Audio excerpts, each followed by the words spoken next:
Hey, hey, my name is Libby, and welcome to Conspiracy Corner.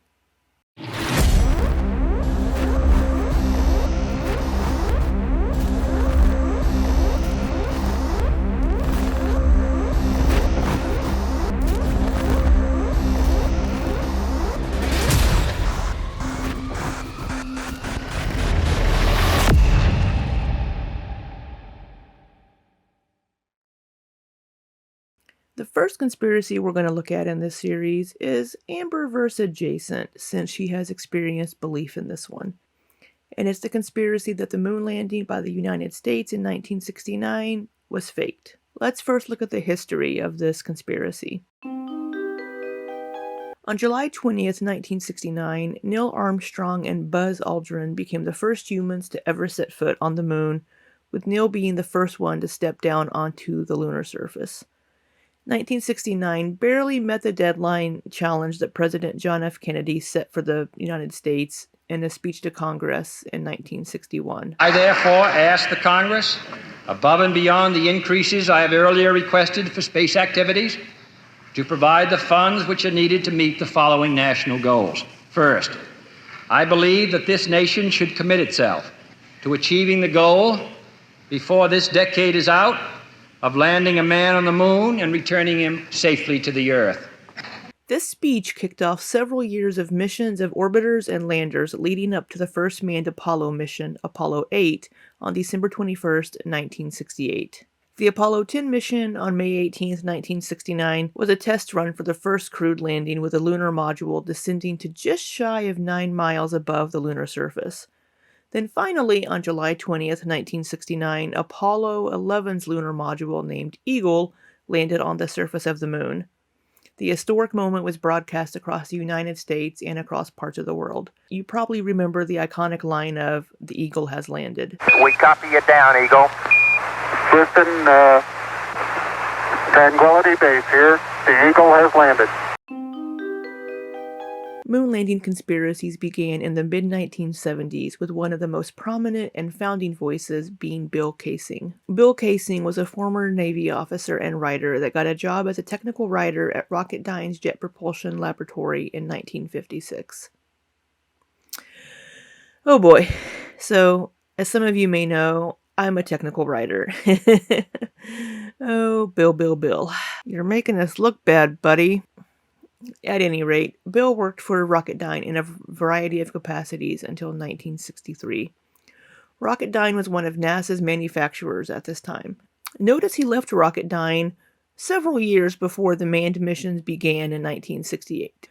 But Bill claimed that the engineers that he worked with at Rocketdyne said that we have the technology to get astronauts to the moon, but we wouldn't be able to bring them back home, partly due to the atmospheric radiation problem that had yet to be solved.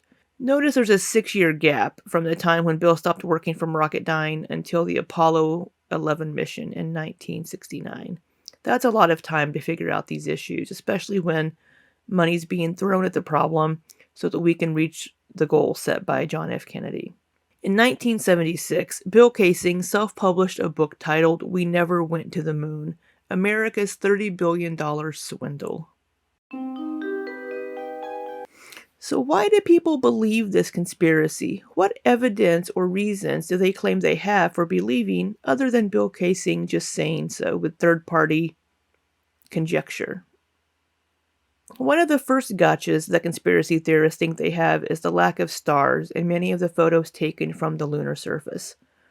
No stars, in their opinion, is indicative of this taking place on a soundstage. But is it? Well, no, of course not. This all just boils down to shutter speed. The film cameras that they were using on the moon had to have accurate lens aperture and shutter speed settings to capture the bright objects on the moon, such as the astronauts and the lunar surface.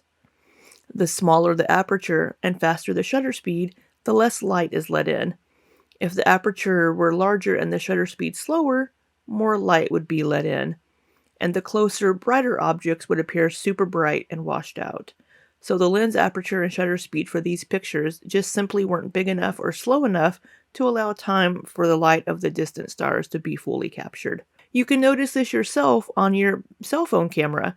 If you're outside at night trying to take a picture of the moon or the night sky, and there are other lights nearby, you can put your camera phone onto the night sight setting or night capture setting, whatever it may be for your phone, and you'll notice the objects closer to you will be much, much brighter and washed out, and the further away, dimmer objects, like stars in the sky, may not even appear even though you can see them with your naked eye. You'll also notice there's a pretty lengthy delay from whenever you push the button to take the picture and until the picture actually takes, because the shutter speed is slowed down to allow more light into the camera. The next piece of evidence they claim to have is there's no blast crater below the lunar module where it landed on the moon. While there wouldn't be a blast crater to even begin with, not even on Earth would it have been a crater. The exhaust does not create an explosion, so a crater would not be created. The descent stage engine wasn't on full throttle anyway when it was making touchdown to the moon. Any force applied to the surface of the moon would also be lessened by gravity being about 1/6 that of Earth, and the lack of atmosphere on the moon would spread the thrust force over a greater area. You can see some discoloration and an outward push of some material directly below the lander, but there would never be a crater of any sort in any situation, even on Earth. The next piece of evidence they claim to have is that the people in shadows are lit up. This is probably the most popular photo for this argument. This is Buzz Aldrin descending from the lunar lander to the surface of the moon. Conspiracy theorists say that you shouldn't be able to see Buzz so brightly since he's in the shadow of the lunar lander. So there must be more than one light source, i.e., studio lights. Well, they are correct that there is technically more than one light source. The moon's surface and Neil standing nearby all reflect light to make Buzz visible, so they are technically other light sources. I'll let the Mythbusters demonstrate this. They did it much better. Conspiracy theorists are saying that the shot had to have been faked using a fill light.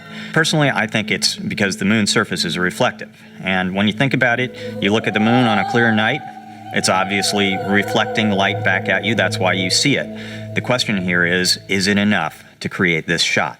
To test Jamie's hypothesis that the mythical fill-in light is simply sunlight bouncing back off the moon's surface, the guys black out the set. Behold our moon landing set. Because it's all about reflectivity, we put blacks all around the shot, covered the whole set to eliminate any spill, any reflected light that's not coming directly from our moon's surface. That's the landing module, astronaut, lights, and camera sorted. Dude, this looks so cool. The only missing component is a moon dust analog that accurately reflects the reflective quality of the real stuff. The dust that covers the moon is called regolith. When the sunlight shines upon the moon, regolith reflects a certain amount of sunlight back towards Earth. That reflective quality is called its albedo. Now, the albedo of moon dust is between 7 and 10%, according to our sources at NASA. To make our version of regolith, we used Portland cement and charcoal powder. Now, to measure the albedo or reflected light coming off of it, we used a light meter and our fake sun. 8%, dude, that is perfect. What we just showed with this test is that our sample regolith has a reflective index of about 8%, which makes it ideal for us to test with. The best part about working with Jamie is that he doesn't need a dust mask. The reason he's not wearing one is because his mustache provides all the particle filtering he needs. The mock-up moon's ready for its close-up, so it's probably time to up the jeopardy. Cue our resident drama king. This is the moment of truth. We've got an accurately shaped and textured moon lander, and we've concocted an accurate moon surface that has the same reflectivity index as the actual moon. If the myth is to be believed, our astronaut on the dark side in the shadow of the lander is gonna just fade to total black when we try and take a picture of him. All right, you ready? I'm set. All right, here we go. Taking the photo. Let's see. There it is. Well, there you go. He's standing full on in the shadow, and you'd think you wouldn't be able to see him. He'd be dark, but he's not. He's in brightest day. The myth here is that you would not be able to see this astronaut this clearly unless there was a secondary fill light illuminating him. Because he's in the shadow and there's only one light source on the moon, he would, by definition, be black. Our photo here proves just the opposite. That with a single light source, with the surface of the same reflectivity as the moon, our astronaut is clearly visible, busting that myth. In addition to this, remember the lens aperture that we mentioned for the lack of stars issue? It also plays a role in this conspiracy theory as well. The camera would have had the aperture set to the appropriate setting to catch objects and shadows. The next piece of evidence we're going to cover is the theory that they wouldn't be able to survive the radiation. There's an area of radiation surrounding the Earth called the Van Allen belts. NASA discovered these radiation belts when the first satellite, Explorer 1, was launched into space in 1958. The satellite had a Geiger counter on it, and the radiation levels were 1,000 times greater than they ever expected. The radiation belts are named for James Van Allen, the physicist that designed the instruments being carried by Explorer 1. Conspiracy theorists like to use this clip as proof that we never went past the Earth's atmosphere. As we get further away from Earth, we'll pass through the Van Allen belts, an area of dangerous radiation. But Orion has protection. Shielding will be put to the test as the vehicle cuts through the waves of radiation. Sensors aboard will record radiation levels for scientists to study. We must solve these challenges before we send people through this region of space.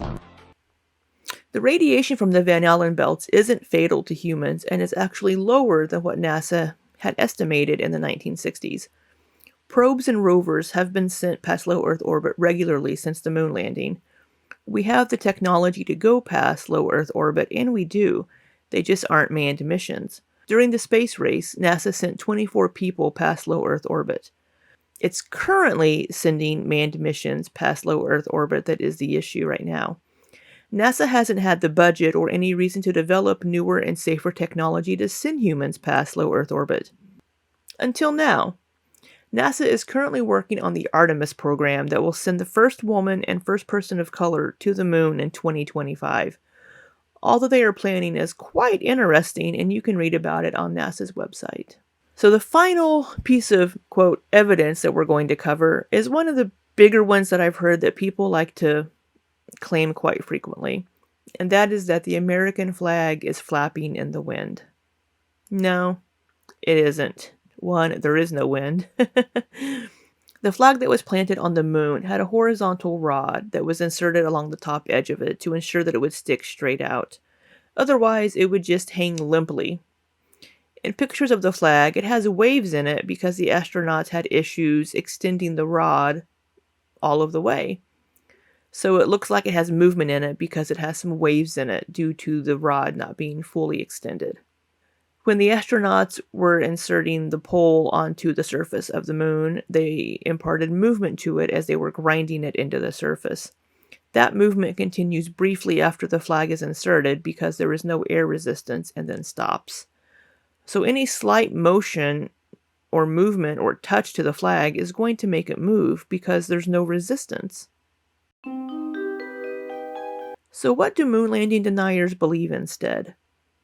Many moon landing deniers believe that the moon landing was filmed on a soundstage, with many going further and saying that Stanley Kubrick directed it. In 1968, Kubrick directed 2001: A Space Odyssey. So why not, huh? Might as well. This was spurred on by the website yournewswire.com publishing a video that allegedly showed Stanley Kubrick confessing to helping NASA fake the Apollo program moon landings in an interview with filmmaker T. Patrick Murray. This has all been debunked for a while, and can be read about in more detail on Snopes. But the person being interviewed doesn't look or sound like Kubrick and is called Tom while being directed in an unedited version of the film. So these certainly aren't all of the claims of moon landing deniers, but I just wanted to highlight a few of the more popular ones that I've seen. Let me know if there's anything else you would like to see covered down below. And until next time, be safe and take care.